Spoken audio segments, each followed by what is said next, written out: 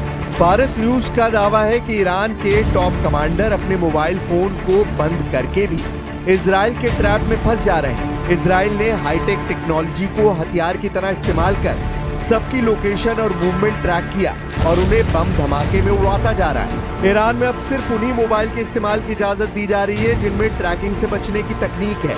Israel ने युद्ध को तकनीक के दम से एक तरफा बना लिया है। उधर ईरान युद्ध में जीत के लिए एटमी हमले की तैयारी शुरू कर चुका है। ईरान के इस रुख का पता उसके परमाणु अप्रसार संधि से अलग होने के ऐलान से हुआ है।